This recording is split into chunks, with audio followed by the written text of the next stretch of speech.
Remember when Friday nights weren't even a question? You parked yourself in front of ABC, locked into the TGIF lineup, and just like that, your whole weekend felt claimed by TV. Then boom, Step by Step showed up and switched the vibe completely. It took the classic blended family idea from the Brady Bunch, gave it a sharp 90s edge, and mixed in sarcasm, chaos, and straight up weird driveway moments that made it stand out fast. Patrick Duffy stepped in as Frank Lambert, the flannel-wearing contractor dad just trying to keep his house and sanity from falling apart. Suzanne Summers played Carol Foster, the stylish salon owner somehow keeping this wild family from spinning out of control. Then you throw in 6 kids, all clashing personalities, non-stop arguments, and totally different attitudes, and somehow it worked. And then there's Cody, played by Sasha Mitchell, the van-living cousin who pulled up out of nowhere and became the unexpected fan favorite. No one saw that coming.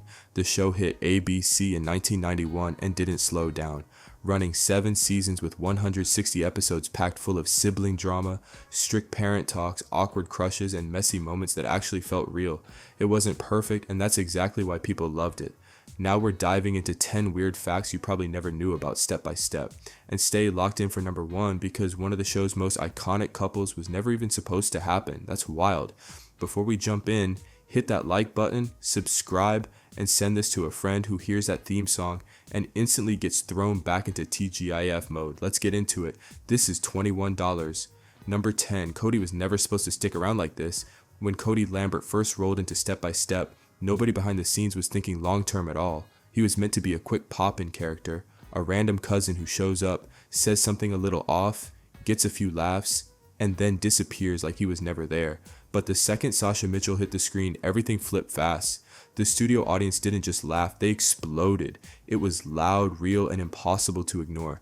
That kind of reaction is gold in sitcom world, and the producers knew it instantly. It was the same kind of unexpected magic that turned Steve Urkel into a breakout star, and they were not about to miss it again. So just like that, plans changed behind the scenes. Cody wasn't a guest anymore. He was part of the family. And yeah, Mitchell was funny, but Cody brought something nobody expected at all. On paper, he sounds like basic comic relief. A guy living in a van acting a little offbeat, but that's not how it played out. Instead, Cody came off like the most grounded person in the entire house. He had this calm, low-key wisdom, stayed loyal no matter what, and somehow connected with everyone without it feeling forced or awkward. One minute he's talking to the parents, next minute he's giving advice to the kids, and it all felt natural. And here's the wild part, he pulled in every type of viewer at once. Teen girls had his posters up like he was a heartthrob, while grown men actually respected him, which is rare for a sitcom character like this. He didn't try hard, didn't force anything, and still became the center of attention. Every big sitcom has that one character. Happy Days had Fonzie, Family Matters had Urkel, and Step by Step had Cody Lambert. And that beat-up van sitting in the driveway, it wasn't just a prop, it became one of the most iconic parts of the entire show. Somehow, that old van felt like the warmest, most welcoming spot on the whole block. Number 9, this show was basically the Brady Bunch, just with way more attitude. By the early 90s, the whole perfect family sitcom formula was getting old fast. Perfect parents, perfect advice, perfect smiles, it started to feel fake. Every problem wrapped up in 22 minutes with a hug and some soft music in the background. Yeah, people weren't buying it anymore. A BC saw the shift coming and made a smart move. When TV needs something new, it usually grabs an old idea and flips it. And that's exactly what happened here. Step by Step was pitched as a modern version of the Brady Bunch, but with a rougher, more real edge. Same setup, 2 single parents, a bunch of kids thrown together, instant chaos. But this time, nobody was pretending it was smooth. Frank Lambert wasn't some polished TV dad, he was a blue-collar contractor trying to keep things from falling apart. Carol Foster was running a beauty salon out of her own home, juggling work and family at the same time. When those two worlds collided, it wasn't cute or easy, it was loud, messy, and felt way more real. And ABC didn't hesitate, they greenlit it fast. They knew exactly what they were doing. It was like they looked straight at Gen X and said, hey, you remember that perfect family? This is what it looks like when things don't go according to plan. Same foundation, totally different energy, and no glossy filter anywhere. Number 8, Suzanne Summers flipped a Hollywood blacklist into a full-blown comeback story.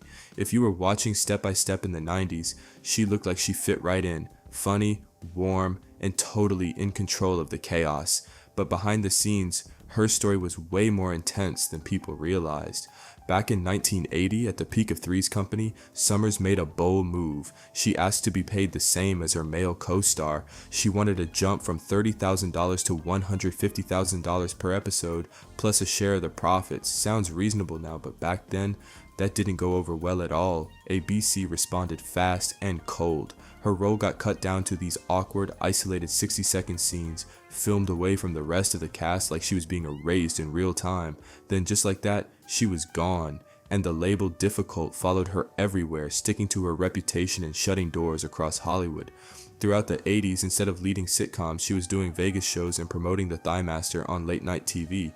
Now sure, that product made serious money, but it wasn't exactly the career path she had planned. Then Step by Step came through and changed everything. This wasn't just another role, this was a full reset. Carol Foster wasn't some ditzy character. She was sharp, driven, running her own business and holding together a household with 6 kids and non-stop chaos.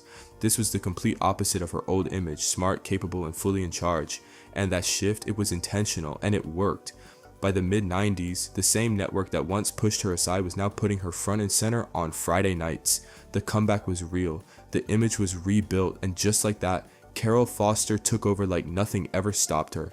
Number 7, Steve Urkel didn't just show up, he literally crashed into the show and flipped everything upside down. Step by Step was supposed to feel grounded, blended family drama, step-sibling tension, everyday chaos you could actually relate to. That was the whole idea. But then episode 2 hit, and everything changed fast. Out of nowhere, Steve Urkel drops into the Lambert family's world, bringing all his chaos, awkward energy, and that signature way of turning any normal moment into complete madness. And the way it happened, only TGIF could pull something like this off.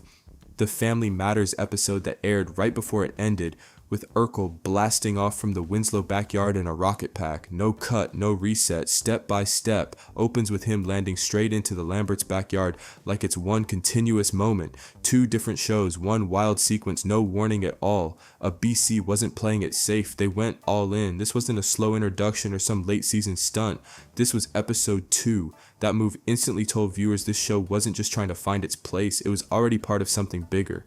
Because once Urkel crossed over, Step by Step officially joined the TGI universe, a place where characters could pop up anywhere, anytime, and somehow it all connected. It made the whole lineup feel like one big world instead of separate shows, and dropping Urkel that early, that was strategic.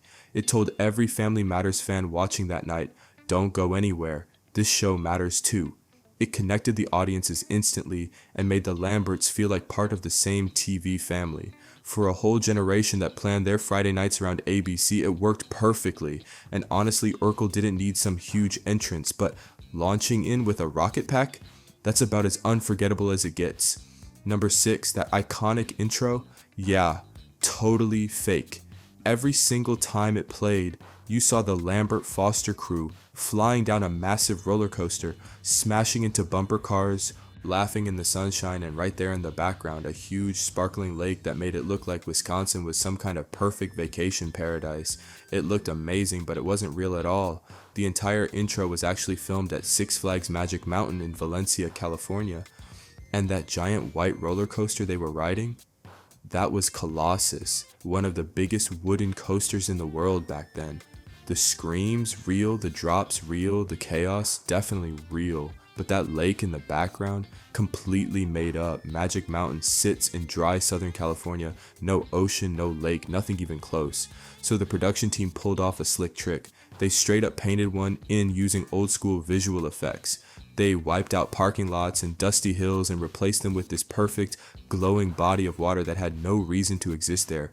And if you go back and watch it now in HD, you can actually spot it. The water looks just a little too perfect, a little too still, and the lighting doesn't quite match everything else.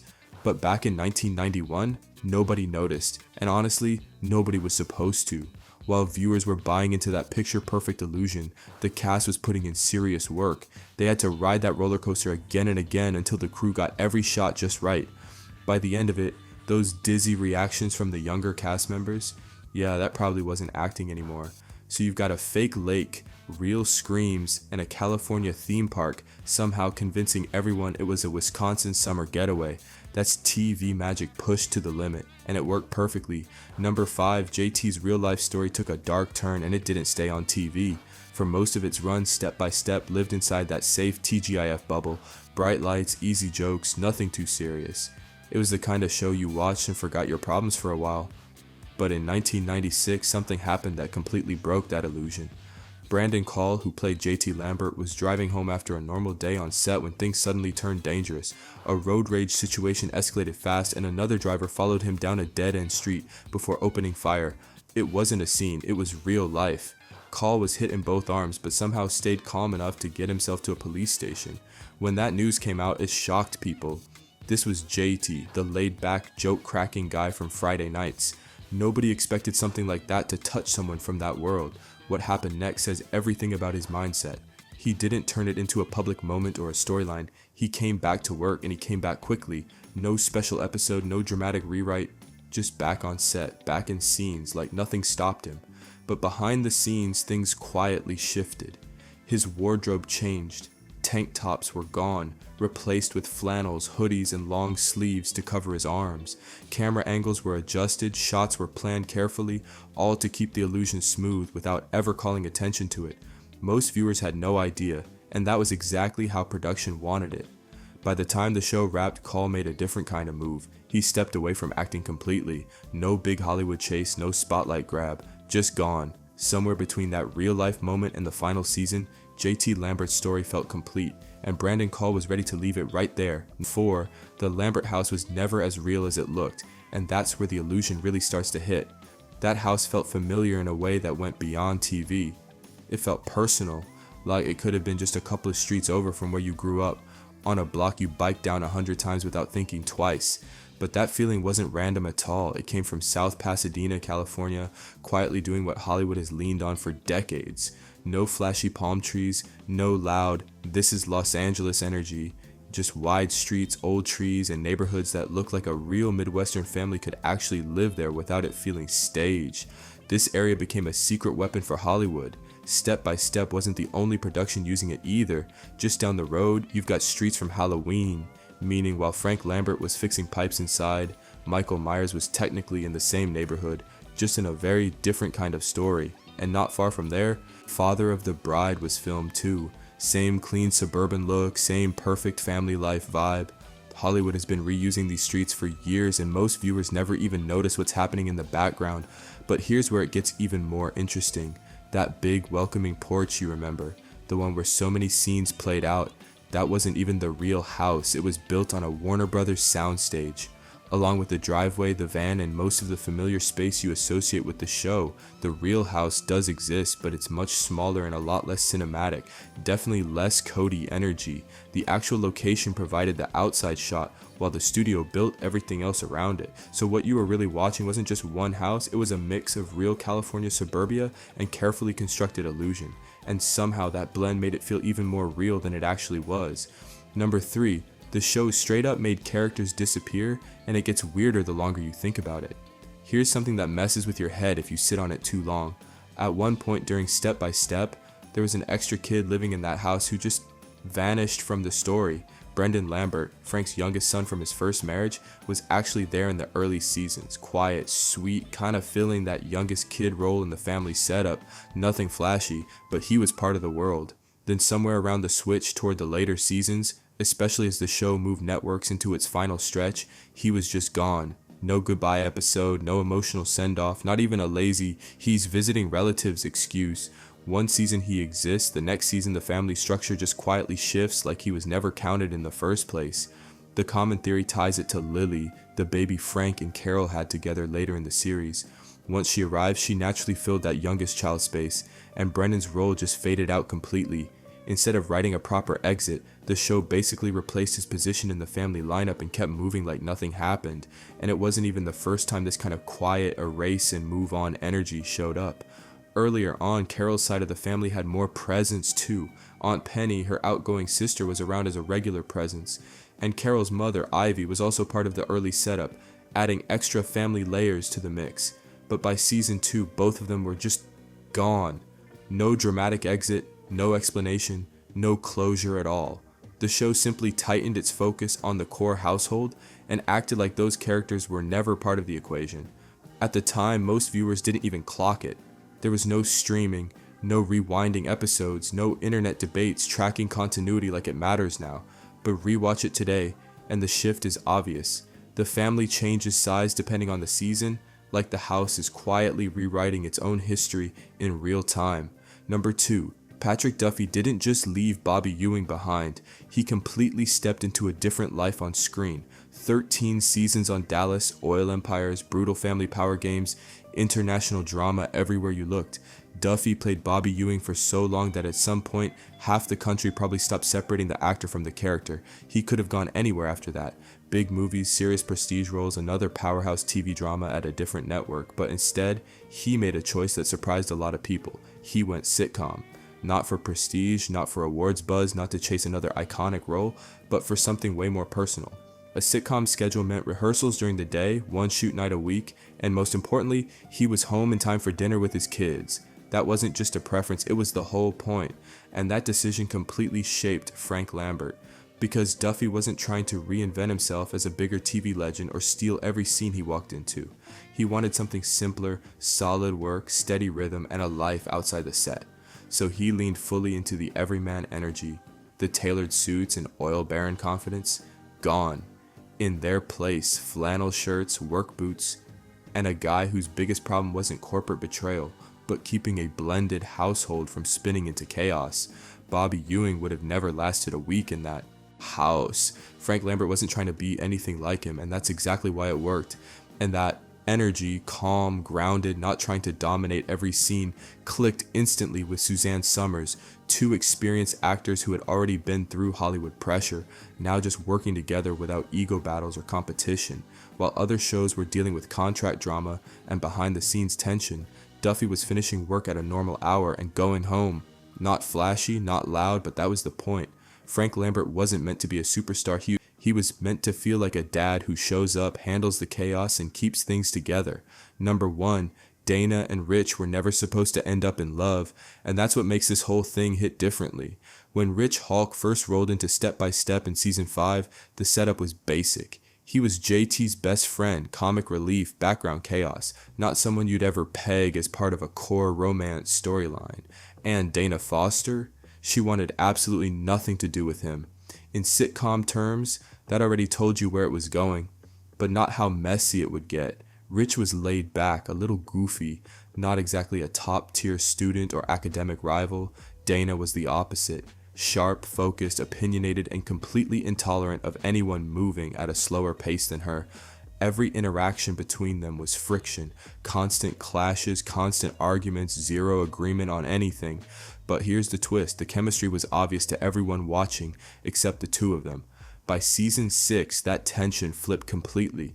They were suddenly a couple, and Rich wasn't just visiting anymore, he was living in the house. The best friend who walked through the front door and somehow never left. The writers leaned into it hard, so hard in fact that the planned series finale was supposed to center around Dana and Rich's wedding, a full emotional send-off built around a relationship that originally started as a joke between a slacker and the girl who couldn't stand him. But that wedding never happened. The show got canceled before it could play out, and there were even early talks about a spin-off, a Dana and Rich series that would follow them beyond the Lambert household.